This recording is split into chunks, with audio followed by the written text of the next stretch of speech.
le vin est-il bon pour la santé ? Depuis quelques jours, les traditionnelles foires au vin ont débuté dans toute la France. Elles durent jusqu'à la mi-octobre. Alors, si l'abus d'alcool est dangereux, boire du vin serait bon pour la santé, un faux ou un tox, Isabelle ? Tout est parti d'un constat que l'on connaît bien.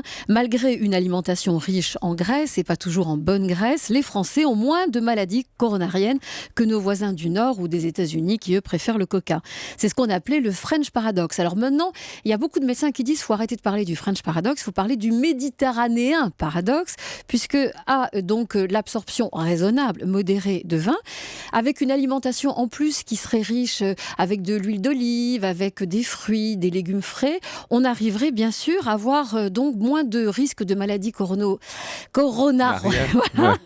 C'est pas évident, c'est pour ça qu'elles ont fait 12 ans d'études et pas moi. Donc bref, on serait dans le Méditerranéen Paradoxe parce que ce constat qu'on avait fait en France, on peut le faire en Grèce, en Italie, au Portugal, alors que dès qu'on est en Belgique, en Irlande, où on a tendance à consommer beaucoup plus de bière, on n'a pas du tout le même constat. Et même en France d'ailleurs, c'est assez drôle, il y a une différence entre des villes comme Lille, par exemple, et comme Toulouse, où l'alimentation n'est pas la même. Alors, dans le vin, je vous le disais, ce qui va nous intéresser, ce qui est bon pour nous et pour nos petites cellules, ce sont les polyphénols, parce que ce sont des petites molécules vives qui luttent activement contre le vieillissement de nos cellules. Et de toutes nos cellules, aussi bien la peau que les cellules du cerveau, c'est vraiment une sorte d'alliés que l'on a qui n'arrêtent pas, et donc qui vont entretenir cette lutte et qui vont en plus avoir un peu un effet vasodilatateur. Alors, il y a eu une étude que j'ai trouvé assez sympa qui avait été faite sur des victimes d'infarctus.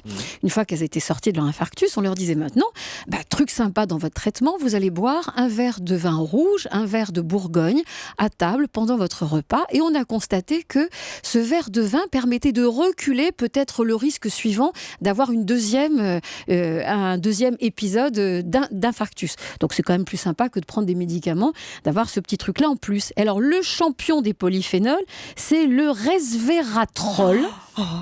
Pourquoi elle est en train de bondir. Oui, j'en train de m'évanouir. Non, on peut pas dire Isabelle, je vous adore, mais on peut pas dire. Mais moi aussi, je vous adore, Sophie.